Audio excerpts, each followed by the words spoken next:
नमस्कार। तो हम शुरू करते हैं सामाजिक संगठन के विभिन्न पहलू से। अगर आपने पिछली वीडियो नहीं देखी है तो देख लेना ताकि आपको पता चल जाए।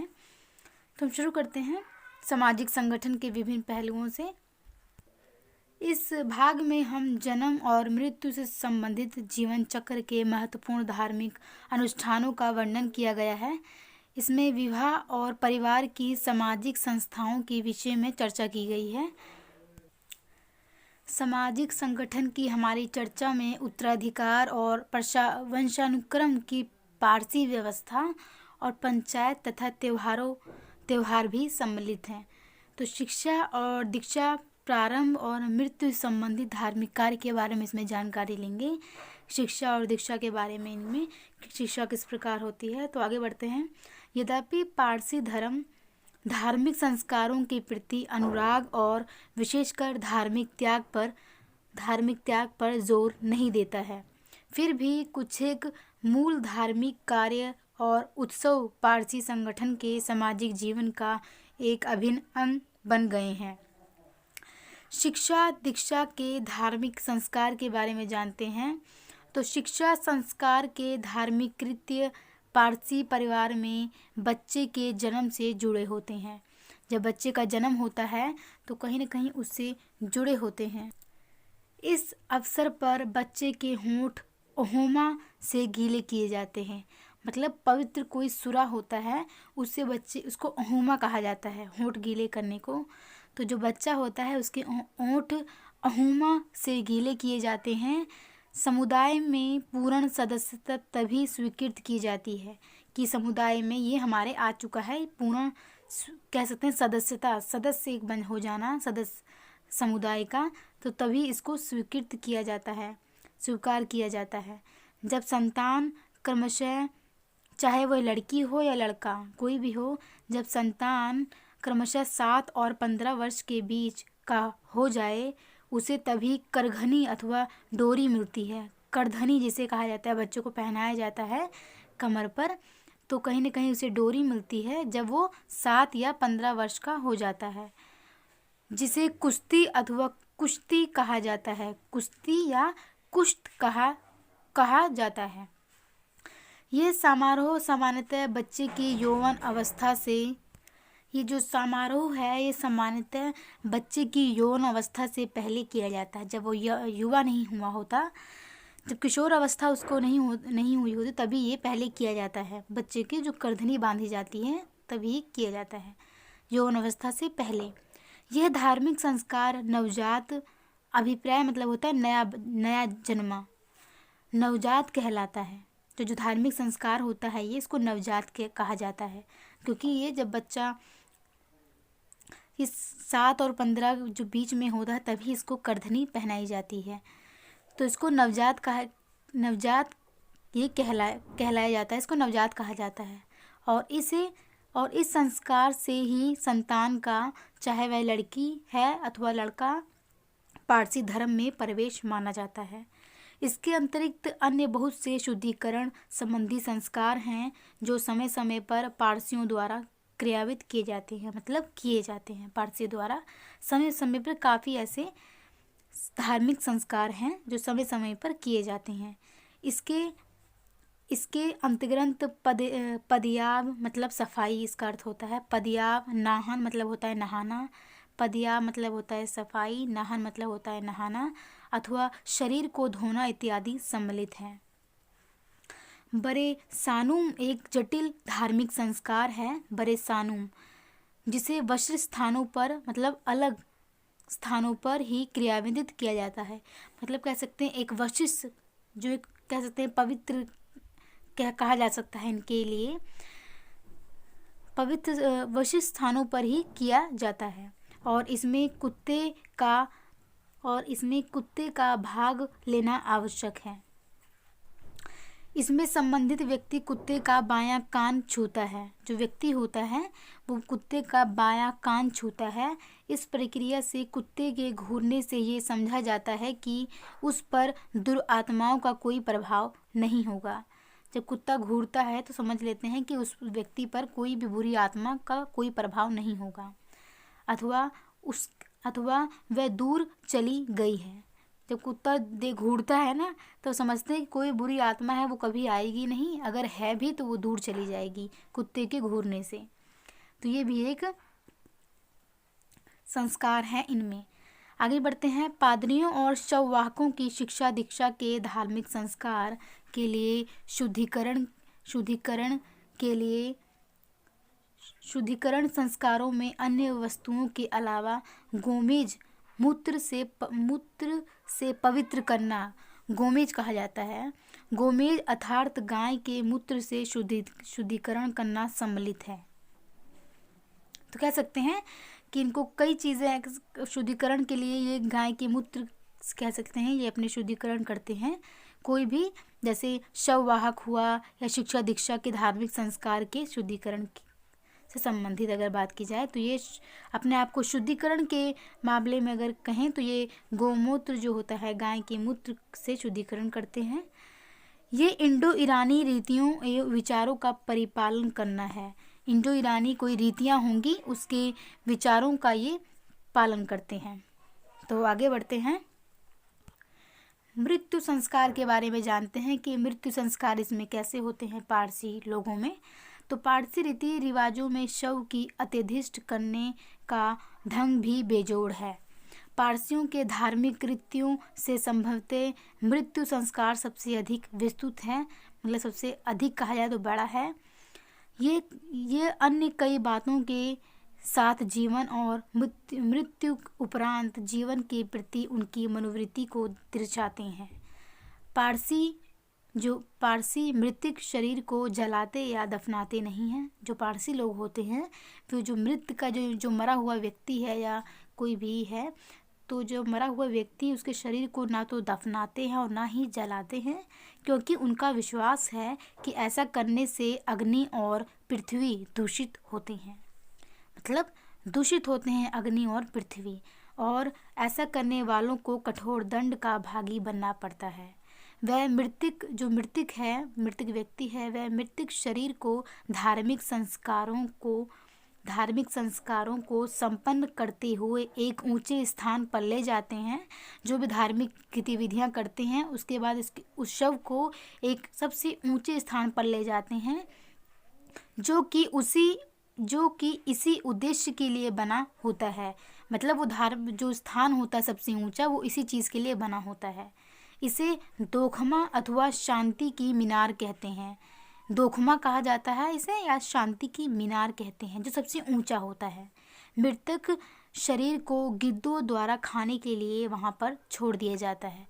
तो उस शरीर को सबसे ऊंचे स्थान पे ले जाते हैं मीनार के, और वहाँ पे उस जो मृतक है, जिसका शरीर है जो मर चुका है, उसके शरीर को वहाँ पे छोड़ दिया जाता है ताकि गिद्ध लोग वो आके उन्हें खा लें। तो कह सकते हैं तो इस प्रकार उनकी जो जलना जलाने की न दफनाने की जो ये उनका विश्वास है, कहीं ना कहीं जो मृतक है उसको एक खुले स्थान पे छोड़ दिया जाता है ताकि गिद्ध लोग उसे आकर खा लें, क्योंकि कहीं ना कहीं वो जलाने दफनाने को कहीं ना कहीं दूषित समझते हैं कि पृथ्वी दूषित हो जाएगी, जो अग्नि है वो भी दूषित हो जाएगी। तो आगे बढ़ते हैं। मृतक शरीर को अंतिम संस्कार के लिए केवल दिन के समय ही ले जाना चाहिए। शांति की मीनार के अंदर महिला, पुरुष और बच्चे प्रत्येक के लिए अलग अलग 3 समान केंद्र बने हुए हैं।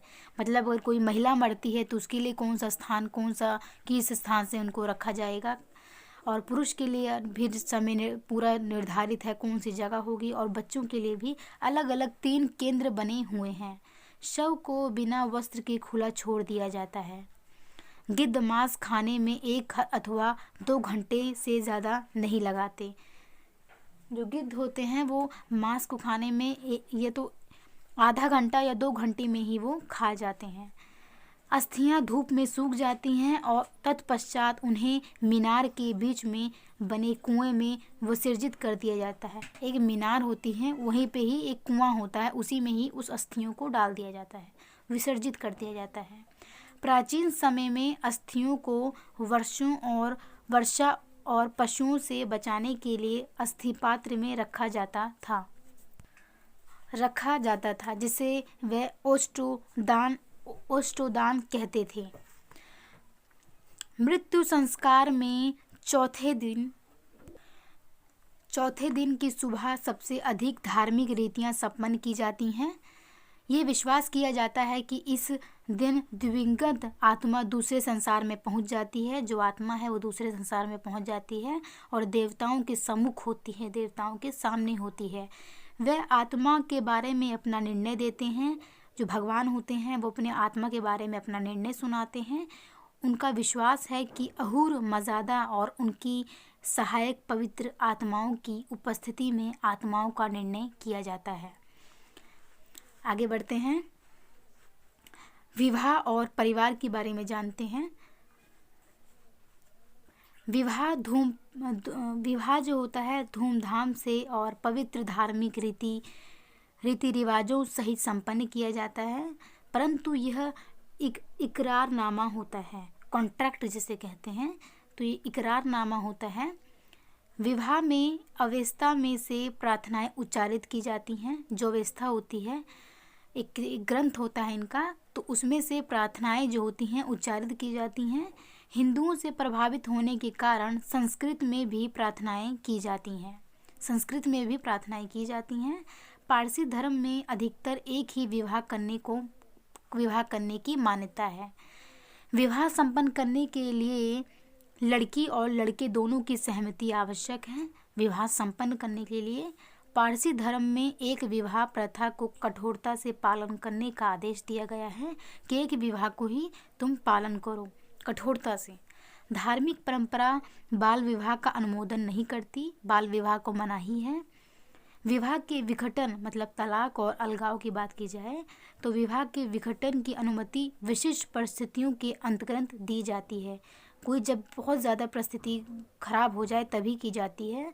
वास्तव में 1936 में पारसी विवाह और तलाक अधिनियम में स्पष्ट रूप से यह बताया गया है कि विवाह में दोनों परिवारों में से कोई भी तलाक की कार्यवाही कर सकता है।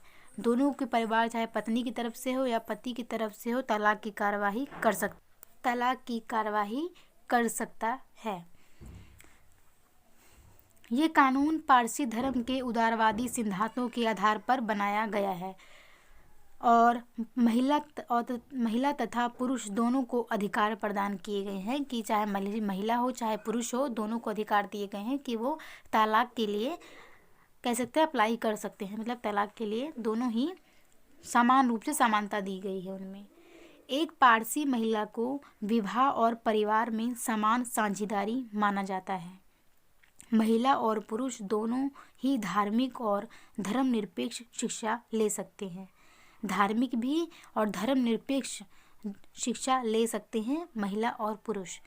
वर वधू दोनों पक्षों के माता पिता उनका नया घर बसाने में हुए खर्च में अपना योगदान देते हैं।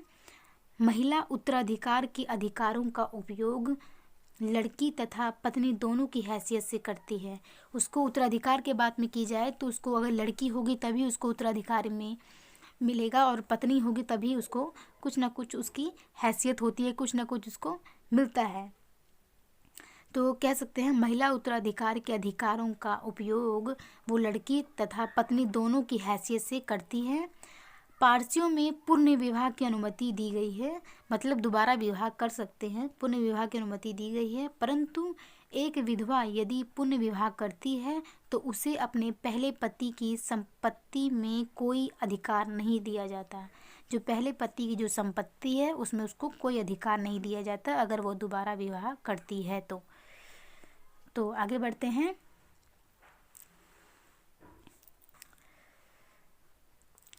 अंतः पारसी धर्म में विवाह तथा परिवार के प्रति उदारवादी दृष्टिकोण अपनाया गया है।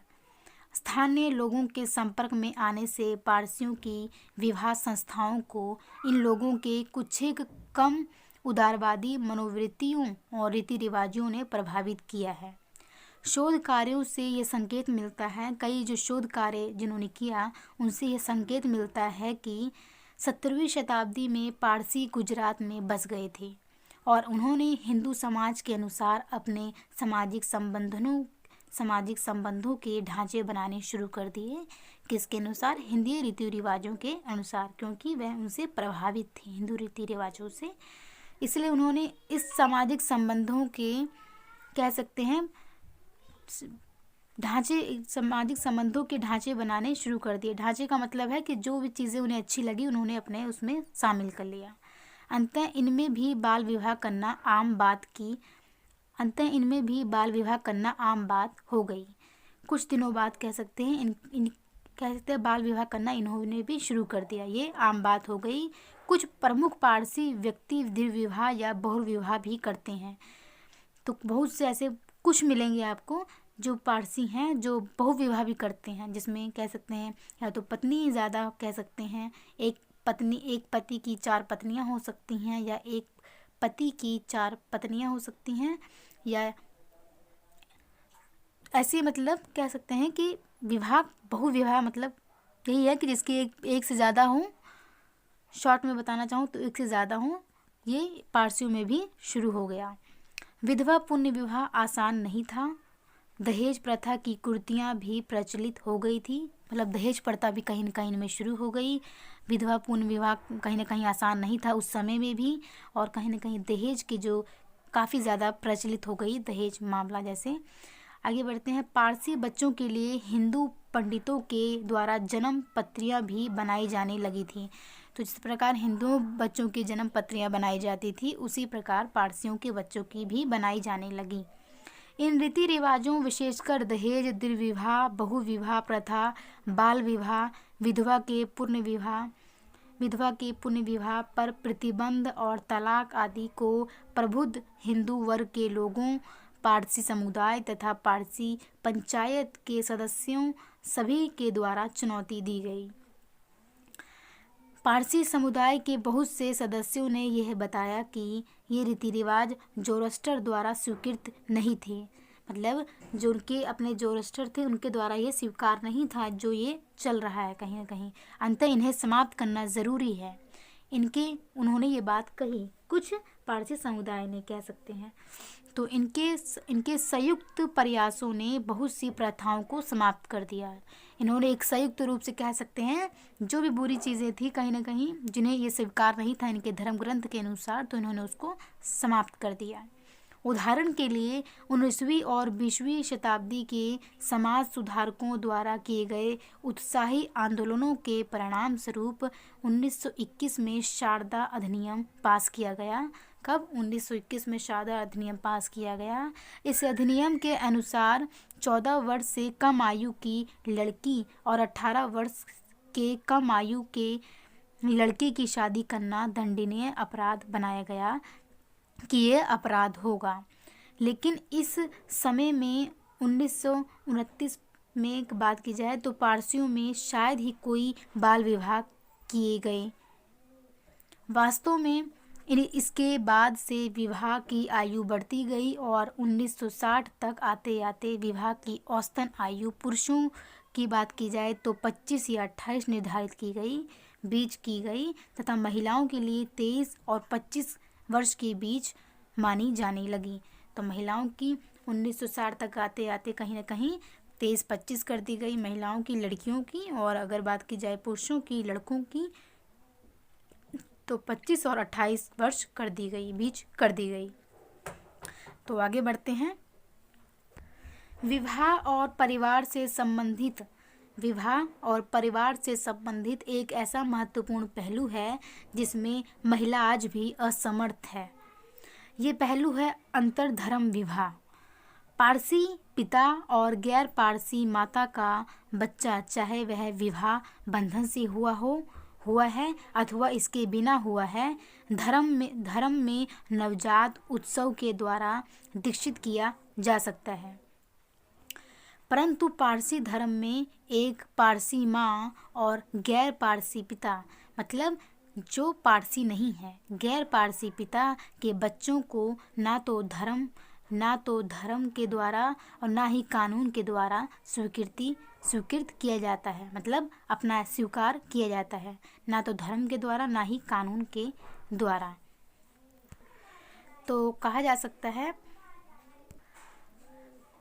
कुछ हद तक पारसी स्त्रियां और गैर पारसी पुरुष जो पारसी नहीं हैं, गैर पारसी पुरुषों के बीच बढ़ते हुए विवाह संबंधों के परिणाम स्वरूप पारसी जनसंख्या के आकार में क्रमशः गिरावट को देखा जा सकता है। इस प्रकार के विवाह संबंधों से उत्पन्न बच्चों की घटती हुई संख्या का आसानी से आकलन किया जा सकता है। पारसी समुदाय इस प्रकार के अंतर विवाहों को रोक पाने में असमर्थ रहा है, क्योंकि पारसी लड़कियों को अपना पति चुनने का अधिकार है। एक पारसी और गैर पारसी के विवाह के विरुद्ध रूढ़िवादी सदस्यों, मतलब पुरानी रीति रिवाजों की बात की जाए, रूढ़िवादी सदस्यों के अपने प्रतिबंध और विचारधाराएं हैं। मतलब कह सकते हैं अपने रीति रिवाज हैं जो पुराणिक तौर पे कहा जाए, जो बहुत बेकार होती थी। तो कह सकते हैं कि जो रूढ़िवादी जो सदस्य के जो अपने प्रतिबंध और विचारधाराएं हैं इन लोगों के, एक पारसी लड़की और गैर पारसी लड़के के, जो पारसी लड़का नहीं है, एक पारसी लड़की और गैर पारसी लड़के के विवाह की अपेक्षा एक पारसी लड़के और गैर पारसी लड़की के विवाह को सम्मान की स्वीकृति दी जाती है। तो मतलब कहा जा सकता है कि लड़का गैर नहीं होना चाहिए, लड़की हो सकती है, लड़का कहीं ना कहीं पारसी होना ही चाहिए। इसमें सम्मान की नज़र से कहीं ना कहीं देखा जाता है या सम्मान से स्वीकार कर लिया जाता है। तो इसमें बस यही बात की गई है कि लड़का पारसी होना चाहिए, लड़की चाहे पारसी हो या ना हो तब उसको स्वीकार कर लिया जाएगा। लेकिन अगर लड़की जो है वो पारसी है पर लड़का पारसी नहीं है तो उसको अस्वीकार नहीं किया जाता। तो मतलब इसी पे जोर दिया जाता है कि लड़का पारसी होना चाहिए, तभी इसको स्वीकार, लड़का जो है पारसी होना चाहिए, लड़की चाहे हो चाहे ना हो तब भी इसको स्वीकार कर लिया जाएगा। आगे बढ़ते हैं। इससे ज्ञात होता है कि पारसी धर्म ना तो धर्म परिवर्तन करता है और ना ही करवाता है, ना तो ये धर्म परिवर्तन करता है और ना ही करवाता है। गैर पारसी सदस्यों को इस धर्म में आसानी से स्वीकृति नहीं मिलती, मतलब आसानी से प्रवेश नहीं ले सकते जो गैर पारसी लोग हैं पारसी धर्म में। आगे बढ़ते हैं। 1954 के विशेष विवाह अधिनियम स्पेशल मैरिज एक्ट के द्वारा कोई पारसी लड़की गैर पारसी लड़के के साथ विवाह करने पर भी पारसी पंचायत में दावा करके ये अधिकार ले सकती है कि उसे अग्नि मंदिर में जाने दिया जाए। जो अग्नि मंदिर है, पवित्र स्थान है इनका, पारसियों का कहा जा सकता है, तो इनको जाने दिया जाए और पारसी ही रहने दिया जाए। ये स्पष्ट कर देना चाहिए कि इन्हें पारसी रहने ही दिया जाए। ये स्पष्ट कर देना चाहिए कि लड़कियां अपने वंशानुक्रम या बिना वसीयत किए उत्तराधिकार के अधिकार से वंचित नहीं हो जाती। तो मतलब अभी ऐसा हो गया है कि अब लड़कियां अगर वो किसी और लड़के से भी विवाह कर लेती हैं जो गैर पारसी है, तब कहीं ना कहीं तब भी उनको अब ये स्पेशल मैरिज एक्ट के तहत वो अपने जो भी अधिकार हैं वो प्राप्त कर सकती हैं। आगे बढ़ते हैं। वंशानुक्रम और उत्तराधिकार के बारे में। पारसियों को संचालित करने वाले नियमों की एक विशेषता ये है कि इसके अंतर्गत बिना वसीयत की संपत्ति में से एक ही परिवार की महिला या लड़की की अपेक्षा पुरुष या लड़के को दोगुना हिस्सा मिलता है। मतलब लड़की को कम मिलता है, पुरुष या उस लड़की को ज़्यादा मिलता है एक ही वसीयत में से। उदाहरण के लिए यदि कोई पारसी पुरुष महिला और बच्चों को छोड़कर मरता है तो उसकी संपत्ति में लड़कों अथवा विधवा का हिस्सा प्रत्येक लड़की की तुलना में दोगुना होता है। तो मतलब इसमें कह सकते हैं कि लड़की की तुलना में उन सबको दोगुना हिस्सा मिलता है, लड़की को कम मिलता है। इसके अतिरिक्त यदि पारसी पुरुष अपनी पत्नी और बच्चों के अतिरिक्त अपने माता पिता दोनों या इनमें से एक को छोड़कर मरता है तो इसके पिता का हिस्सा उसके लड़के से आधा होता है और माता पिता का हिस्सा उसकी लड़की के हिस्से से आधा होता है। इसके विपरीत अगर इसकी विपरीत बात की जाए तो यदि कोई पारसी महिला बिना वसीयत के मर जाती है, मतलब बिना वसीयत किए ही मर जाती है वो कोई महिला, तो उसकी संपत्ति में से उसके पति और उसके बच्चों को बराबर हिस्सा मिलता है। उसकी संपत्ति में से बच्चों को भी और पति को भी, दोनों को बराबर हिस्सा मिलता है अगर पत्नी मर जाती है। जबकि अगर पुरुष में ऐसा हो तो इसका बिल्कुल उल्टा होता है।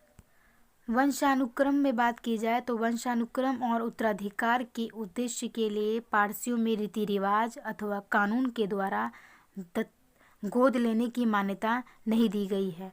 कानून के द्वारा वे किसी बच्चे को गोद नहीं ले सकते।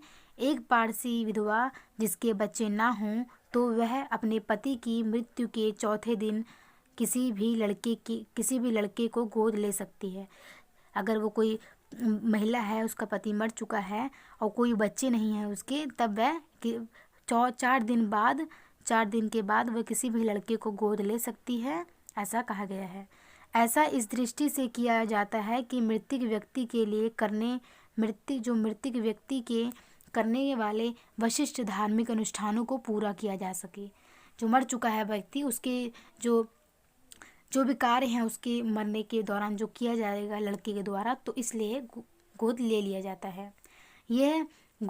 इसको गोद लिए लड़के को कहा जाता है दत्तकता। ये दत्तकता सीमित उद्देश्यों के लिए होती है और इसमें गोद लिए गए पालक को इसमें पालक लिखा हुआ है, इनमें पालक शायद कहा जाता होगा। तो गोद लिए गए पालक को संपत्ति का अधिकार नहीं दिया जाता। तो कह सकते हैं जो बच्चा होता है जिसे गोद लिया जाता है, जो बालक होता है, इसमें तो पालक लिखा हुआ है, तो उसको संपत्ति का अधिकार नहीं दिया जाता। आगे बढ़ते हैं। इस विवरण से ये स्पष्ट होता है कि पारसी उत्तराधिकार के नियमों में हालांकि महिला को वंशानुक्रम और उत्तराधिकार का अधिकार दिया गया है, लेकिन पिता की संपत्ति में लड़की को लड़के से आधा हिस्सा दिया जाता है, पिता की संपत्ति में।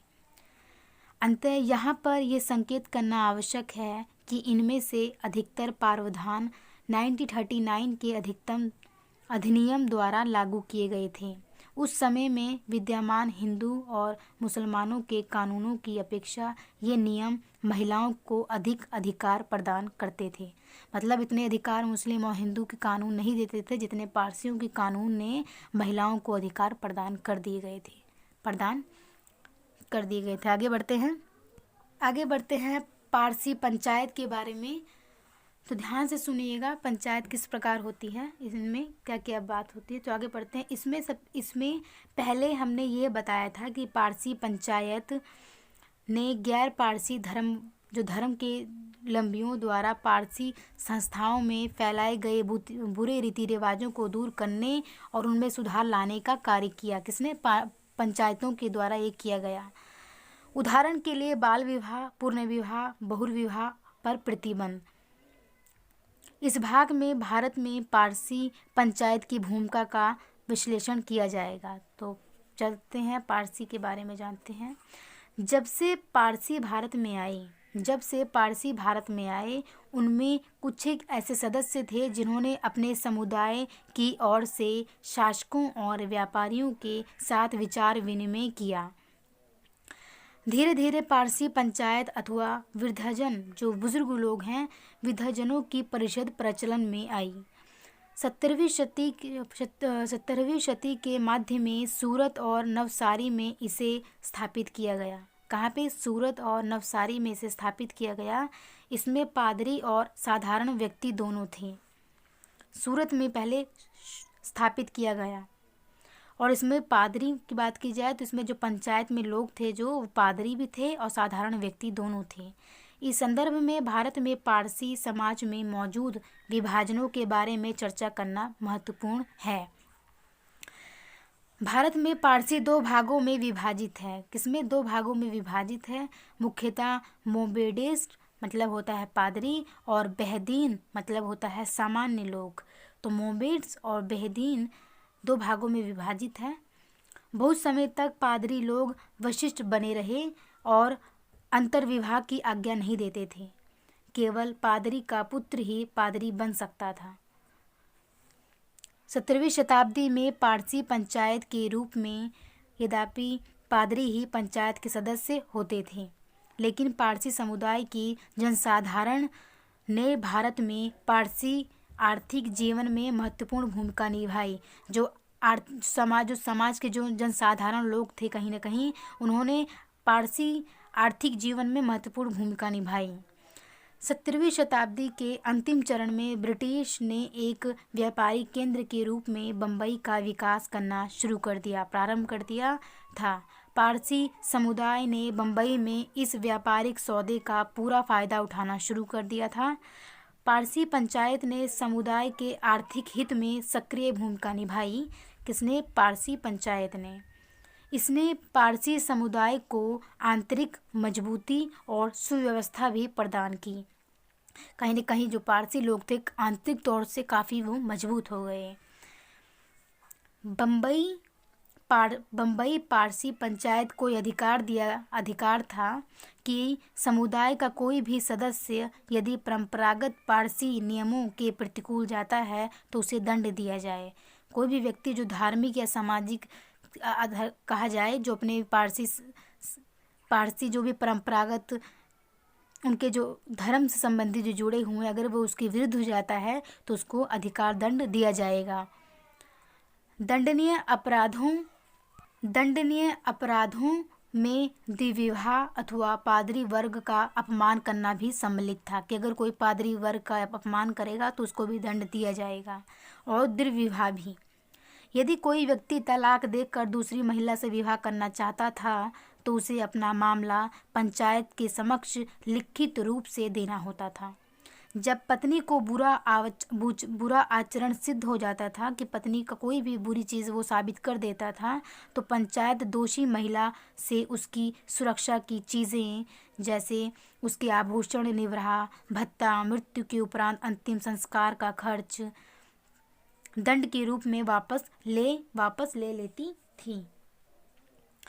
तो ये बात की गई है कि जब पत्नी को बुरा आचरण सिद्ध हो जाता था तो पंचायत दोषी महिला से उसकी सुरक्षा की चीज़ें दंड के रूप में वापस ले लेती थी।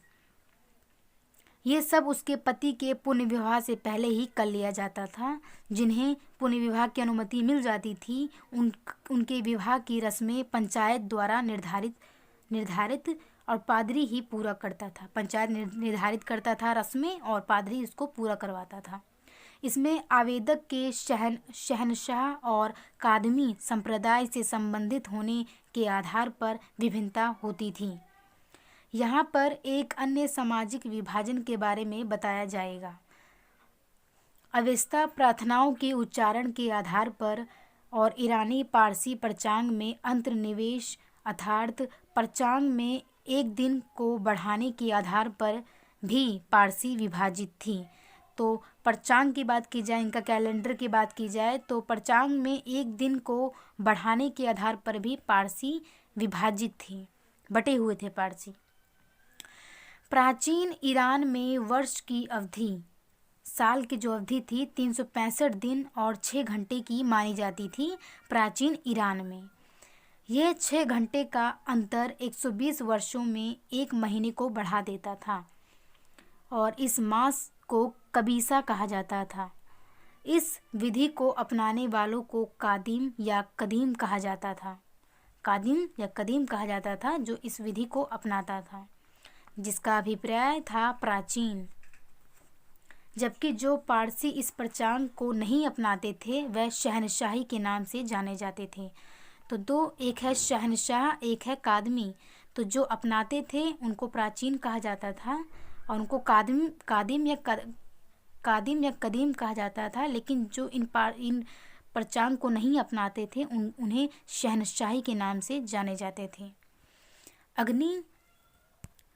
अग्नि मंदिर दोनों वर्गों के लिए खुले हुए थे, चाहे कादिम हो या शहनशाह हो, दोनों के लिए खुले हुए थे। इन दोनों संप्रदायों के बीच अंतर्विवाह सामान्य होते हैं। शहनशाही पारसियों के लिए नया वर्ष अगस्त के अंत में आता है।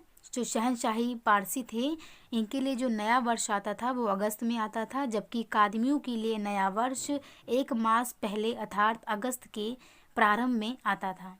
अगस्त के शुरुआत में ही आता था कादिम लोगों के लिए। नया वर्ष। पारसी पंचायत को जब कभी कोई निर्णय लेना होता था तो वह इस विभाजन को ध्यान में रखती थी। कोई भी निर्णय लेना होता था पारसी पंचायत को तो इन जो विभाजन है इनके आधार पर ही वो लेती थी, अलग अलग लेती थी। नियमों का उल्लंघन करने वालों को समुदाय से बाहर कर दिया जाता था और पंचायत जो उचित समझती थी वह वही दंड देती थी। इसके अतिरिक्त दूसरे विवाह की पंचायत से अनुमति लेने पर भी व्यक्ति को कुछ पैसा पंचायत को दान के रूप में देना होता था। अगर उसकी पत्नी जिंदा है, जबकि पहली जो पत्नी जिंदा है, अगर फिर भी वो दोबारा विवाह करना चाहता है तो उसे पंचायत को पैसा देना पड़ता था। दान के रूप में कह सकते हैं, पंचायत को पैसा देना पड़ता था। पंचायत के द्वारा लागू किए गए दंडों में कुछ निषेध भी थे, जैसे पादरी का दंडित व्यक्ति घर के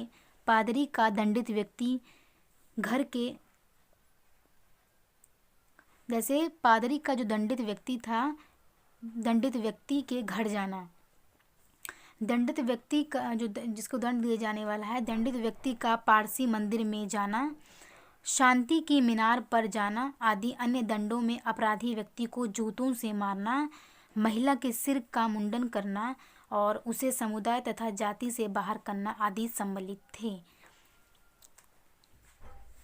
1830 तक पंचायत का समुदाय के धार्मिक सामाजिक जीवन पर पूरा नियंत्रण था और उसका प्रभाव भी था। इसके बाद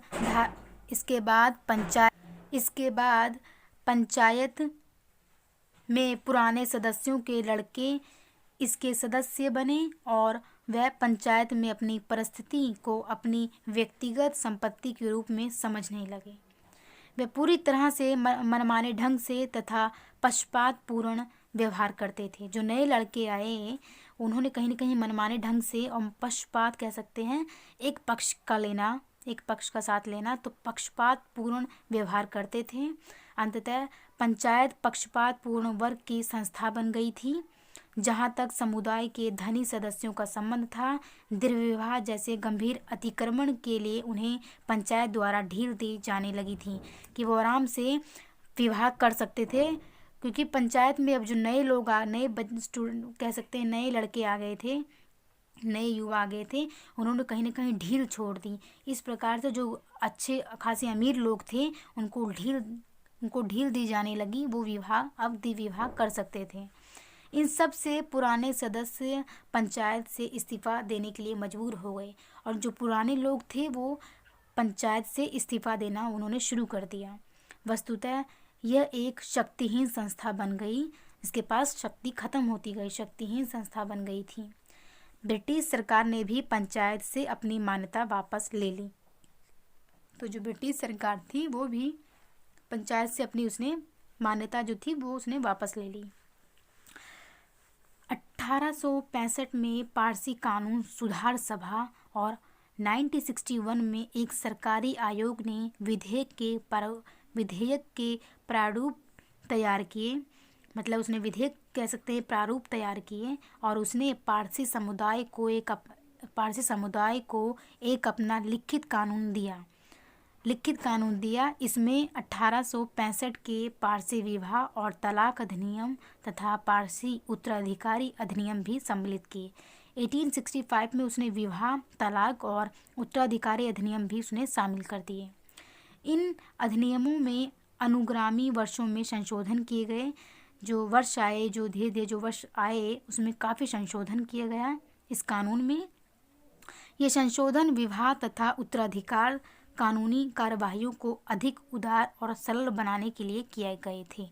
तो कहीं ना कहीं जो विवाह से और उत्तराधिकारी जो कानून थे, कहीं ना कहीं इसमें और सरल इसको बनाया गया, आगे जो संशोधन किए गए। तो उनके त्योहारों के बारे में आइए जानते हैं कि इनके त्योहार किस प्रकार हैं, उसके बाद ही हमारा चैप्टर कंप्लीट। तो अभी तक हमने भारत में पारसी समुदाय के उद्भव, उनके मूलभूत सिद्धांत, पारसियों के कुछ महत्वपूर्ण धार्मिक अनुष्ठान और रीति रिवाजों और पारसी पंचायत की भूमिका की चर्चा की है। पारसी सामाजिक संगठन का अन्य क्षेत्र भी है जो कि पारसियों की सामूहिक अस्मिता को परिलक्षित करता है, मतलब दिखाता है। पारसी त्योहार उस क्षेत्र में है जो पारसी जीवन में नवीनतम लाता है। पारसी पूजा में दावत एक आवश्यक अंग है। पारसी पूजा में दावत एक आवश्यक अंग है। दूसरे शब्दों में ये कहा जा सकता है कि यह न केवल ऐच्छिक या अपेक्षित व्यवहार का तरीका है, बल्कि धार्मिक दृष्टि से भी ऐसा करना आवश्यक होता है। उनका इसका अनुकरण उनके धर्म संस्थापक जरोस्त्र के मूल स्रोत से किया गया है। उनके जो धर्म संस्थापक थे उनके कह सकते हैं उन्होंने इसको कहीं ना कहीं शुरुआत की, मूल स्रोत से किया गया है, जो यह आदेश देते हैं कि प्रत्येक पारसी प्रसन्न और खुशहाल जीवन व्यतीत करे। एक पारसी वर्ष के दौरान 6 महत्वपूर्ण त्यौहार आते हैं। तो 6 महत्वपूर्ण त्यौहार आते हैं पारसियों के एक वर्ष के दौरान। गहन बार और मृतक की स्मृति के दिन भी पारसी वर्ष के अंत में होते हैं। गहन बार और मृतक की स्मृति मतलब याद के दिन भी पारसी वर्ष के अंत में होते हैं। इसके अलावा महीने का प्रत्येक दिन और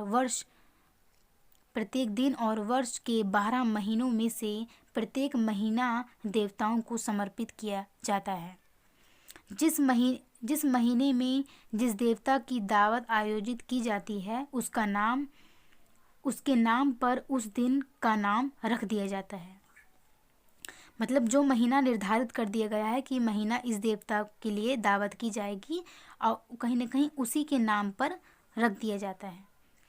नव वर्ष का उत्सव नवराज या नवरोज कहा जाता है। नव वर्ष का उत्सव होता है नवराज या नवरोज। पारसियों को सबसे अधिक खुशी और शानदार दावत का त्यौहार माना जाता है। यह रेपिथियन के स्वागत में बसंत उत्सव है। किसके स्वागत में? रेपिथियन के स्वागत में बसंत उत्सव है। रेपिथियन को पुनर्वह मतलब दोपहर के 12 बजे से पहले का समय। रेपिथियन को पुनर्वह और गर्मी का साक्षात अवतार माना जाता है। तो मतलब दोपहर के जो 12 बजे का समय होता है इनको कहीं ना कहीं गर्मी का साक्षात अवतार माना जाता है। मिथरा और मेहरगान मतलब नेक आत्माएं। मिथरा और मेहरगान का त्यौहार परंपरागत रूप में शरदाकालीन त्यौहार है। मिथरा और मेहरगान नेक आत्माएं हैं का त्यौहार। मिथरा और मेहरगान का त्यौहार परंपरागत रूप में शरदाकालीन त्यौहार है। शरद की बात की जाए तो शरद में मनाया जाता है। परंपरागत त्यौहार है, ये बहुत पुराने समय से आ रहा है। ये त्यौहार भी उसी रूप में मनाया जाता है जिस रूप में नवराज की बसंत में दावत दी जाती है। मतलब महीने के अनुसार इसको तय किया गया है। तो हमारा ये चैप्टर कंप्लीट हो गया है। इस प्रकार थोड़ा सा रह गया है बस। इस प्रकार आपने इस इकाई में यह अध्ययन किया कि पारसी अन्य समुदायों की तुलना में एक रोचक भिन्नता दर्शाते हैं। यद्यपि संसार के कुछ हिस्सों में ही रहते हैं और जनसंख्या की दृष्टि से भी कम है, लेकिन ये भारत में अपनी सामाजिक और आर्थिक सदुष्टता के रूप में महत्वपूर्ण है। इनकी जो सामाजिक और आर्थिक बात की जाए तो काफ़ी मजबूत है। तो हमारा ये चैप्टर कंप्लीट हो चुका है। तो अब हम नेक्स्ट वीडियो लाने की कोशिश करेंगे, नेक्स्ट बुक लेकर आएंगे। 5 बुक हमारी शुरू हो जाएगी। तो आज के लिए इतना ही रखते हैं। Thank you so much. और प्लीज़ एक बात कहूँगी आपको कि आप चैनल को ज़्यादा से ज़्यादा सब्सक्राइबर करवाइए। जो भी मेरे स्टूडेंट हैं वो अन्य स्टूडेंट तक भी पहुँचाने की कोशिश करें। आज के लिए इतना ही। Thank you so much.